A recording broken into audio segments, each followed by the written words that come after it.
दोस्तों, क्या आपने कभी सोचा है कि वो चमकदार सा सेब जो आपने कभी सुपरमार्केट से ख़रीदा हो, या फिर वो शानदार लाल लाल से टमाटर जो ऐसे लग रहे हैं मान लो कि फ़ोटोशूट के लिए सज धज के तैयार होकर खड़े हुए हैं, क्या वो वाकई में उतने ही नेचुरल हैं, उतने ही हेल्दी हैं जितने कि वो दिखाई देते हैं?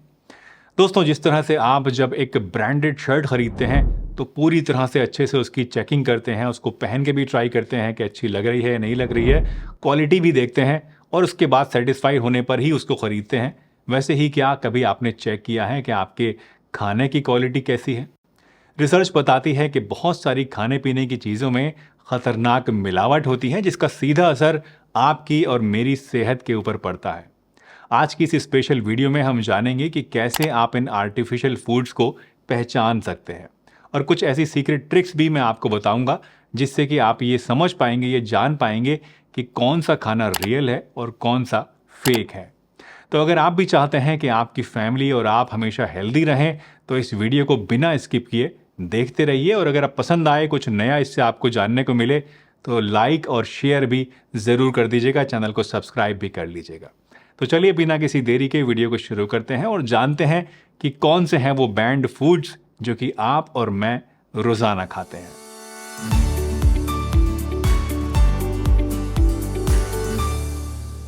तो शुरुआत करते हैं एक ऐसे फूड आइटम से जो दिखने में तो बहुत ही लजीज है और बहुत ही कॉमनली खाया भी जाता है, लेकिन खाने में बिल्कुल भी हेल्दी नहीं है। जी हाँ दोस्तों, मैं बात कर रहा हूँ प्लास्टिक राइस की। जी हाँ, आपने बिल्कुल सही सुना है, plastic rice. Yes, plastic rice यानी प्लास्टिक से बना हुआ आर्टिफिशियल चावल जिसमें चावल जैसी एक्चुअल में कोई बात है ही नहीं। दोस्तों, प्लास्टिक राइस बनता है पॉलीएस्टरीन और कुछ दूसरे खतरनाक केमिकल से, और इसके खाने से आपके पेट और अंतड़ियों में सीरियस हेल्थ इश्यूज हो सकते हैं। अगर आप प्लास्टिक राइस का सेवन करते हैं तो इसके बाद जो भी कुछ होगा वो बिल्कुल भी अच्छा नहीं होगा। प्लास्टिक राइस खाने से डाइजेस्टिव इश्यूज हो सकते हैं। इसका सीधा असर आपकी किडनीज पे यानी गुर्दों पे और आपके लिवर के ऊपर पड़ सकता है, और इससे कैंसर जैसी बड़ी बड़ी बीमारियां होने का खतरा भी बढ़ जाता है। वैसे प्लास्टिक राइस को लेकर कुछ कंट्रोवर्सीज भी हैं। बहुत सारे लोग ऐसे हैं जो कहते हैं कि प्लास्टिक राइस होता ही नहीं है। जहां इंटरनेट पर इस तरह की बहुत सारी वीडियोस देखी जा रही हैं दोस्तों, तरह तरह की रिपोर्ट्स आ रही हैं जहां पर प्लास्टिक राइस को दिखाया जाता है एक्चुअल में वहीं अभी तक कोई भी ऐसी गवर्नमेंट ऑर्गेनाइजेशन या फूड ऑर्गेनाइजेशन या एजेंसी नहीं है जिसने प्लास्टिक राइस के एग्जिस्टेंस को माना हो, एक्सेप्ट किया हो। सभी ऑर्गेनाइजेशंस का कहना है कि ये सब कुछ मिस इन्फॉर्मेशन है और झूठ है। वैसे I really hope and pray कि ये सब मिस इन्फॉर्मेशन ही हो, लेकिन फिर भी अगर 1% भी इसके अंदर, बल्कि मैं कहूँगा 0.001% भी अगर इसके अंदर कोई सच्चाई है, तो हमें हर हाल में इसके लिए अवेयर होना ज़रूरी है, तैयार रहना ज़रूरी है और जानकारी होना ज़रूरी है ताकि हम इससे बच सकें। अब सबसे अहम सवाल आता है कि अगर प्लास्टिक राइस एग्जिस्ट करते हैं तो इनको पहचाना आखिर कैसे जाए। तो दोस्तों, सबसे पहले मैं आपको एक बहुत ही आसान सा टेस्ट बताता हूं जो कि है वाटर टेस्ट। इसके लिए आप एक ग्लास में या कटोरी में पानी ले लीजिए और थोड़े से चावल मुट्ठी भर के उसमें आप डालिए। नॉर्मली चावल जो है पानी के अंदर वो नीचे बैठ जाते हैं, लेकिन अगर ये पानी के ऊपर ऊपर तैरते ही रहते हैं तो हो सकता है कि ये जो चावल है ये प्लास्टिक राइस हो। वैसे ये 100% कन्फर्मेटरी टेस्ट नहीं है कि ये प्लास्टिक राइस ही है, but as a precautionary measure अगर आपको लग रहा है, शक है कि आपने जो चावल लिए हैं उसमें प्लास्टिक राइस की मिलावट है, तो आप इस तरह से चेक करके देख सकते हैं। दूसरा टेस्ट होता है दोस्तों द फायर टेस्ट। इसके लिए आप एक चम्मच चावल ले लीजिए, 1 टीस्पून चावल ले लीजिए और इनको कोशिश कीजिए जलाने की।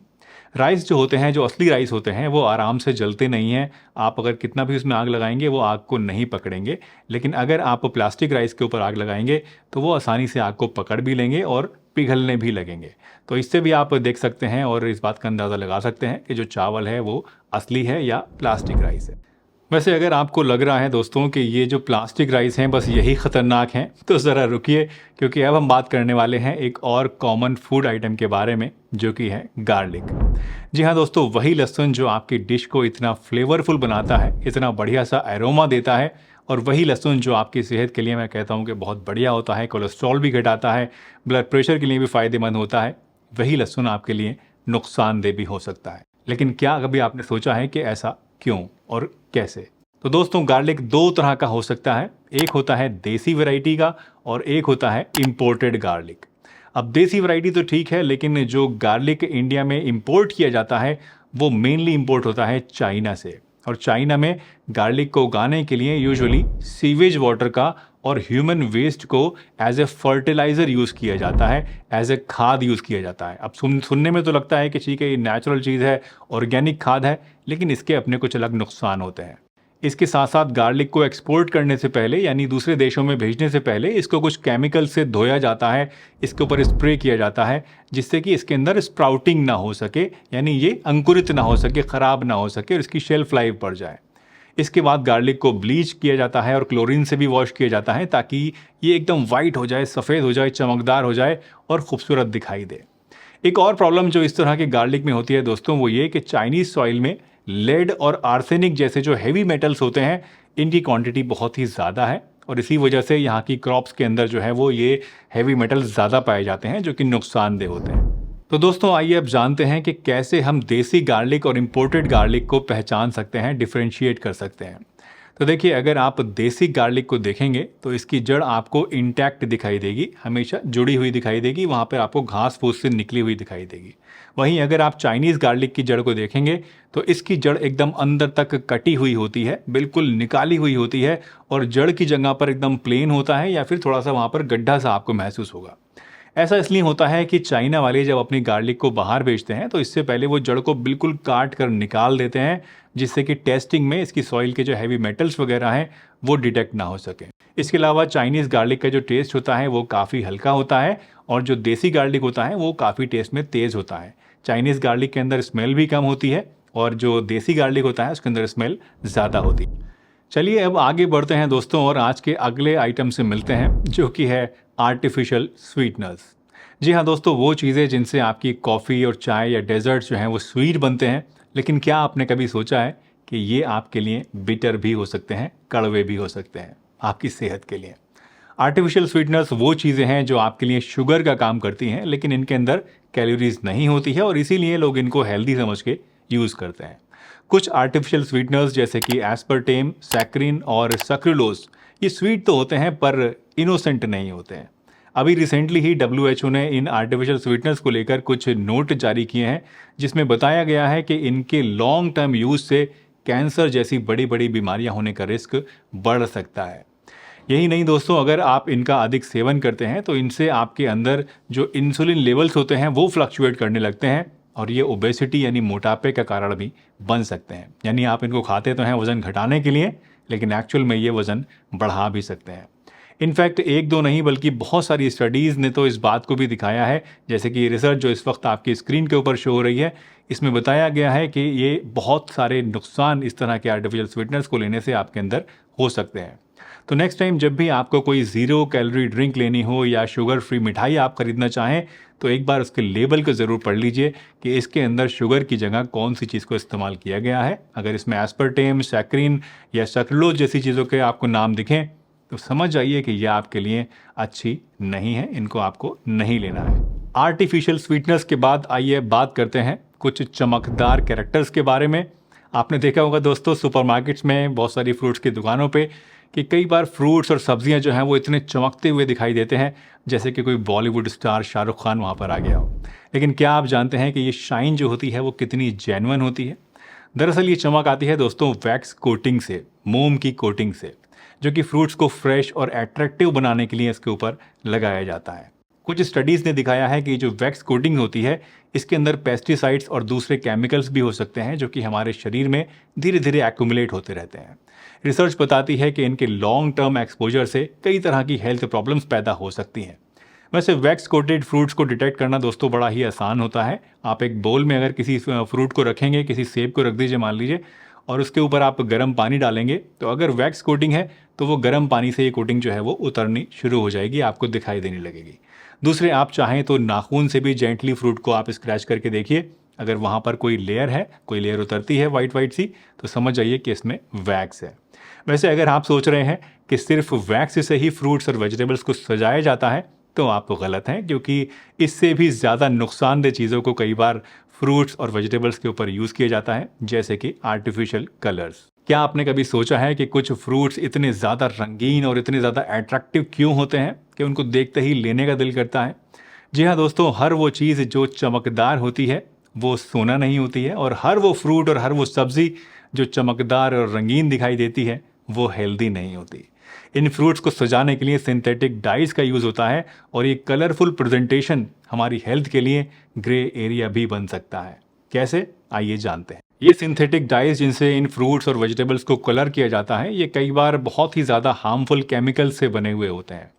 एक रिसर्च स्टडी के अनुसार ये केमिकल्स लॉन्ग टर्म में लिवर और किडनी प्रॉब्लम्स का कारण भी बन सकते हैं। वैसे कलर्ड फ्रूट्स को पहचानने के लिए आप 2 टेस्ट का सहारा ले सकते हैं। पहला है स्मेल टेस्ट और दूसरा होता है वाइप टेस्ट। स्मेल टेस्ट में आप फ्रूट्स को सूंघ कर देखिए कि उसके अंदर से जो स्मेल आ रही है वो किस तरह की है। आमतौर पे जो फ्रूट्स होते हैं उनकी एक अपनी स्मेल होती है, लेकिन अगर उसके ऊपर कोई केमिकल वाली डाई लगी हुई है तो आपको एक अजीब सी स्मेल भी उस फ्रूट के अंदर से आएगी। इसी के साथ साथ आप वाइप टेस्ट को भी ट्राई कर सकते हैं। अगर आप एक वाइट कलर का रुमाल या कोई एक साफ कपड़ा ले लें और उसको आप फ्रूट के ऊपर अच्छी तरीके से रगड़ें और वहाँ से अगर कलर छूटने लगता है तो इससे भी आप समझ सकते हैं कि इस फ्रूट के ऊपर कलर लगा हुआ है। एक और टेस्ट जो आप कर सकते हैं वो ये कि आप पानी के अंदर फ्रूट को भिगो दीजिए और देखिए कि उसके अंदर से कुछ कलर वगैरह तो नहीं निकल रहा है। अगर कलर निकल रहा है तो ये भी क्लियर कट इंडिकेशन है कि वहाँ पर डाई का इस्तेमाल किया गया है। कलर्स के अलावा कुछ फार्मर्स और वेंडर्स वेजिटेबल्स को जल्दी बड़ा करने के लिए और लश ग्रीन दिखाने के लिए केमिकल इंजेक्शंस का भी इस्तेमाल करते हैं दोस्तों। जी हाँ दोस्तों, क्या नहीं होता है हमारी सेहत से खिलवाड़ करने के लिए। वैसे अक्सर बहुत सारी कंट्रीज़ में इस तरह के इंजेक्शंस को बैन किया हुआ है, लेकिन हमारे यहाँ इस तरह के इंजेक्शंस खुलेआम इस्तेमाल हो रहे हैं। कोई भी पाबंदी इनके ऊपर नहीं लगती है, ना ही कोई एक्शन होता है। एक रिसर्च के अनुसार इन केमिकल्स का लॉन्ग टर्म एक्सपोजर मिलने से सीरियस हेल्थ इश्यूज जैसे कि हार्मोनल इम्बैलेंस, लिवर प्रॉब्लम्स और कई टाइप्स के कैंसर भी पैदा हो सकते हैं। दोस्तों, ये बहुत ही ट्रैजिक है कि कुछ लोग सिर्फ थोड़े से प्रॉफिट के चक्कर में हमारी सेहत से, इनफैक्ट अपने बच्चों की सेहत से भी इतना ज़्यादा बड़ा खिलवाड़ कर जाते हैं। इन चीज़ों से बचना वैसे तो बड़ा ही मुश्किल है, लेकिन कुछ छोटी छोटी चीज़ें हमें इनसे किसी हद तक बचा सकती हैं। नंबर 1 तो ये कि कोशिश करें कि डायरेक्टली आप छोटे छोटे किसानों से ही सब्जी या फ्रूट्स को खरीदें। दूसरा, फल और सब्जी को हमेशा आप अच्छे से आधा घंटा पहले पानी में भिगो कर रखें और फिर उसके बाद अच्छी तरीके से धोकर साफ पानी से उसको तब ही इस्तेमाल करें, ताकि जो केमिकल्स, फर्टिलाइजर्स या उसके ऊपर डाइज वगैरह लगी हुई हैं वो साफ़ हो जाएं और नुकसान उनका आपको कम से कम हो सके।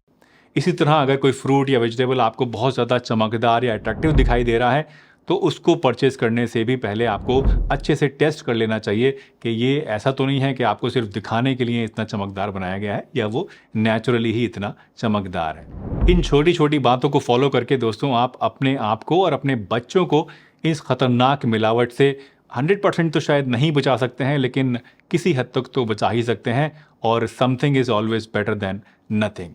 तो इन चीज़ों को ज़रूर ध्यान रखिए और कोशिश करिए कि आपका जो खाना है वो जहरीला ना हो, वो हेल्दी हो, वो प्योर हो। मुझे उम्मीद है दोस्तों आज की ये वीडियो आपको पसंद आई होगी और इससे आपने कुछ ना कुछ नया ज़रूर सीखा होगा। अगर वीडियो अच्छी लगी हो तो लाइक कर दीजिए, चैनल पर नए हैं तो चैनल को सब्सक्राइब कर लीजिए ताकि आने वाले वक्त में भी इस तरह की वीडियोस आपको देखने को मिलती रहे। आपके क्या कमेंट्स हैं, क्या थॉट्स हैं, वो नीचे कमेंट सेक्शन में लिख के ज़रूर बताइए। मैं आपके सभी कमेंट्स को पढ़ता हूँ और कोशिश करता हूँ सभी का रिप्लाई भी करने की। चलिए, इसी के साथ मैं डॉक्टर सलीम आपसे विदा लेता हूँ इस वादे के साथ कि फिर मिलूंगा इसी चैनल पर एक नई बढ़िया सी वीडियो में। तब तक के लिए अपना बहुत ध्यान रखिए, हंसते रहिए, मुस्कुराते रहिए, रोज़ कुछ ना कुछ नया सीखते रहिए ताकि आप रह सकें हेल्दी हमेशा।